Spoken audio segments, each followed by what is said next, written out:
I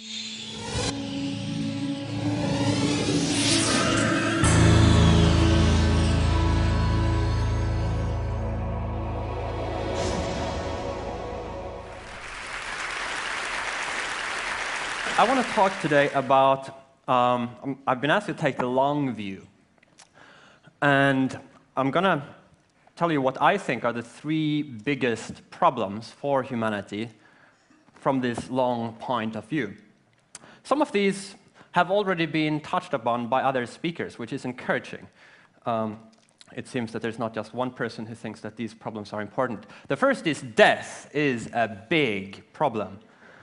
If you look at the statistics, the odds are not very favorable to us. So far, most people who have lived have also died. Roughly 90% of everybody who's been alive has died by now. So the annual death rate adds up to 150,000, sorry, the daily death rate, 150,000 people per day, which is a huge number by any standard. The annual death rate then becomes 56 million.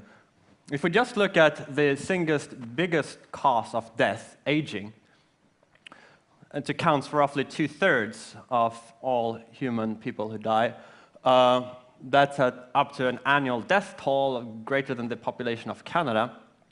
Sometimes we don't see a problem because either it's too familiar or it's too big. Can't see it because it's too big. I think death might be both too familiar and too big for most people to see it as a problem. Once you think about it, so this is not statistical points. These are, let's see, how far have I talked? I've talked for 3 minutes, so that would be roughly 324 people have died since I began speaking. People like, it's roughly the population in this room has just died. Now, the human cost of that is obvious once you start to think about it, suffering, the loss. It's also economically enormously wasteful.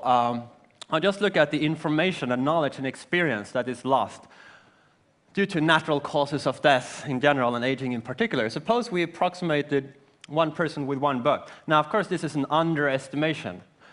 A person's lifetime of learning and experience is a lot more than you could put into a single book. But let's suppose we did this. 52,000 people die of natural causes each year. Corresponds then to 52 million volumes destroyed.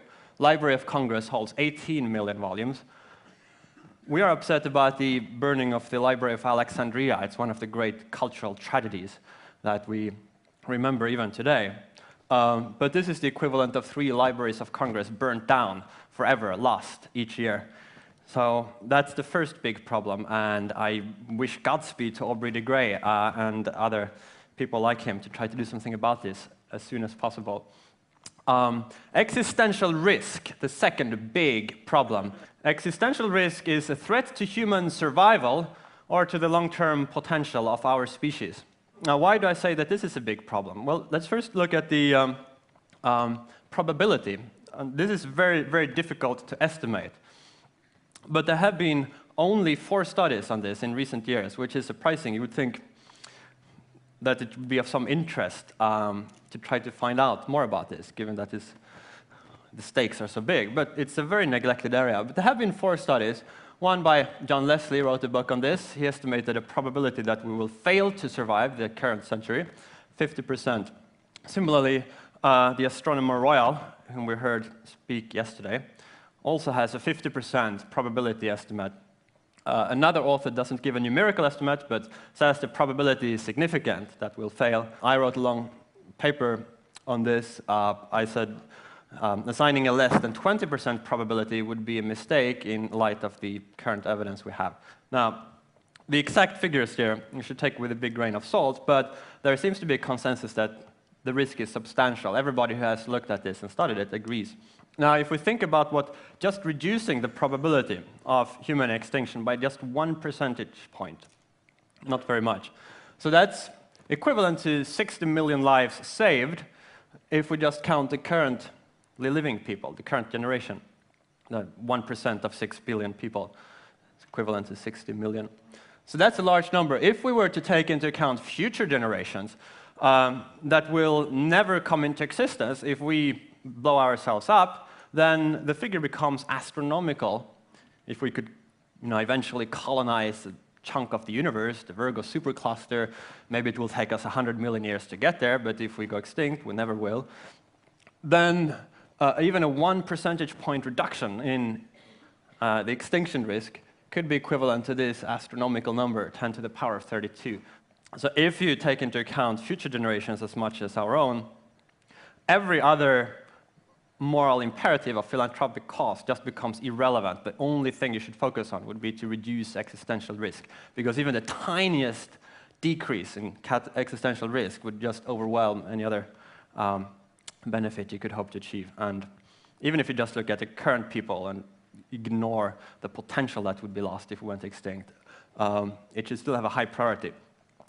Now, let me spend the rest of my time on the third big problem, because it's more subtle and perhaps difficult to grasp. Think about some time in your life, some people might never have experienced, but some people, there are just those moments that you have experienced where life was fantastic. It might have been at the moment of some great creative inspiration you might have had when you just entered this flow state, or when you understood something you had never done before, or perhaps in the ecstasy of romantic love, or an aesthetic experience, a sunset, a great piece of art. Every once in a while we have these moments and we realize just how good life can be when it's at its best. And you wonder, why can't it be like that all the time? You just want to cling on to this. And then, of course, it drifts back into ordinary life, and the memory fades, and it's really difficult to recall in a normal frame of mind just how good life can be at its best, or how bad it can be at its worst. The third big problem is that life isn't usually as wonderful as it could be. I think that's a big, big problem. It's easy to say what we don't want. Here are a number of things that we don't want: illness, involuntary death, unnecessary suffering, cruelty, stunted growth, memory loss, ignorance, absence of creativity. Suppose we fixed these things. We did something about all of these. We were very successful. We got rid of all of these things. We might end up with something like this, which is, it's a heck of a lot better than that.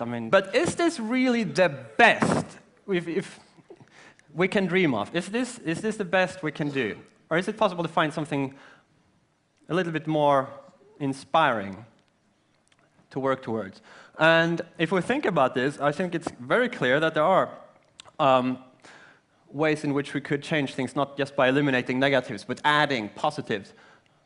On my wish list, at least, would be much longer, healthier lives, greater subjective well-being, enhanced cognitive capacities, more knowledge and understanding, unlimited opportunity for personal growth beyond our current biological limits, better relationships, and unbounded potential for spiritual, moral, and intellectual development. If we want to achieve this, what in the world would have to change? And this is the answer. We would have to change, not just the world around us, but we ourselves. Not just the way we think about the world, but the way we are. Our very biology, human nature would have to change. Now, when we think about changing human nature, the first thing that comes to mind are these human modification technologies: growth hormone therapy, cosmetic surgery, stimulants like Ritalin, Adderall, antidepressants, anabolic steroids, artificial hearts. It's a pretty pathetic list. They do great things for a few people who suffer from some specific condition, but for most people, they don't really transform what it is to be human. And they also all seem a little bit, most people have this instinct that, well, sure, there needs to be antidepressants for the really depressed people, but there's a kind of queasiness that these are kind of unnatural in some way. It's worth recalling that there are a lot of other modification technologies and enhancement technologies that we use. We have skin enhancements, clothing. As far as I can see, all of you are users of this enhancement technology in this room. So that's a great thing. Mood modifiers have been used from time immemorial: caffeine, alcohol, nicotine. Immune system enhancement, vision enhancement, anesthetics. That's We take that very much for granted, but just think about how great progress that is. Like having an operation before anesthetics was not fun. Contraceptives, cosmetics, and brain reprogramming techniques. That sounds ominous, but the distinction between what is a technology, the gadget would be the archetype, and other ways of changing and rewriting human nature is quite subtle. So if you think about what it means to learn arithmetic or to learn to read, you're actually literally rewriting your own brain. You're changing the microstructure of your brain as you go along. So in a broad sense, we don't need to think about technologies only as little gadgets like these things here, but even institutions and techniques, psychological methods, and so forth, forms of organization, can have a profound impact on human nature. Looking ahead, there is a range of technologies that are almost certain to be developed sooner or later. We are very ignorant about what the time scale for these things are, but they all are consistent with everything we know about physical laws, laws of chemistry, etc. It's plausible to assume, setting aside the possibility of catastrophe, that sooner or later we will develop all of these. And even just a couple of these would be enough to transform the human condition. So let's look at some of the dimensions of human nature that seem to leave room for improvement. Health span is a big and urgent thing, because if you're not alive, then all the other things will be to little avail. Intellectual capacity, let's take that box, which falls into a lot of different subcategories. Memory, concentration, mental energy, intelligence, empathy. These are really great things. Part of the reason why we value these traits is that they make us better at competing with other people. They're positional goods. But part of the reason, and that's the reason why we have an ethical ground for pursuing these, is that they're also intrinsically valuable. It's just better to be able to understand more of the world around you and the people that you're communicating with, and to remember what you have learned. Modalities and special faculties. So the human mind is not a single unitary information processor, but it has a lot of different special evolved modules that do specific things for us. If you think about what we normally take as giving life a lot of its meaning, music, humor, eroticism, spirituality, aesthetics, nurturing and caring, gossip, chatting with people, all of these very likely are enabled by a special circuitry that we humans have, but that you could have another intelligent life form that lacked these. We're just lucky that we have the requisite neural machinery to process music and to appreciate it and enjoy it. All of these would enable, in principle, be amenable to enhancement. Some people have better musical ability and ability to appreciate music than others have. It's also interesting to think about what other things are. So if these all enable great values, why should we think that evolution has happened to provide us with all the modalities we would need to engage with other values that there might be? Imagine a species that just didn't have this neural machinery for processing music, and they would just stare at us with bafflement when we spend time listening to a beautiful performance like the one we just heard. There's people making stupid movements, and they would be really irritated and don't see what we were up to. But maybe they have another faculty, something else that would seem equally irrational to us, but they actually tap into some great possible value there. But we are just literally deaf to that kind of value. So we could think of adding on different new sensory capacities and mental faculties. Bodily functionality and morphology, an effective self-control, greater subjective well-being, be able to switch between relaxation and activity, being able to go slow when you need to do that and to speed up, be able to switch back and forth more easily would be a neat thing to be able to do. Easier to achieve the flow state when you're totally immersed in something you're doing. Conscientiousness and sympathy, ability to, it's another interesting application that would have large social ramification perhaps. If you could actually choose to preserve your romantic attachments to one person undiminished through time, so that wouldn't have to, love would never have to fade if you didn't want it to. That's probably not all that difficult. It might just be a simple hormone or something that could do this. It's been done in voles. You can engineer a prairie vole to become monogamous when it's naturally polygamous. And it's just a single gene. Might be more complicated in humans, but perhaps not that much. This is the last picture I want to end. Now I've got to use the laser pointer. A possible mode of being here would be a way of life, a way of being, experiencing, thinking, seeing, interacting with the world. Down here in this little corner here, we have the little subspace of this larger space that is accessible to human beings, beings with our biological capacities. It's a part of the space that's accessible to animals. Since we are animals, we are a subset of that. And then you can imagine some enhancements of human capacities.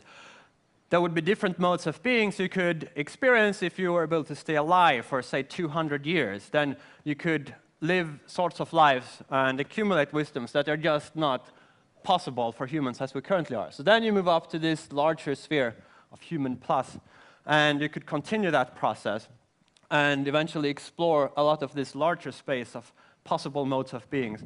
Now, why is that a good thing to do? Well, we know already that in this little human circle there are these enormously wonderful and worthwhile modes of being. Human life at its best is wonderful. We have no reason to believe that within this much, much larger space, there would not also be extremely worthwhile modes of being, perhaps ones that would be way beyond our wildest ability even to imagine or dream about. And so, to fix this third problem, I think we need, slowly, carefully, with ethical wisdom and constraint, develop the means that enable us to go out in this larger space and explore it and find the great values that might hide there. Thanks.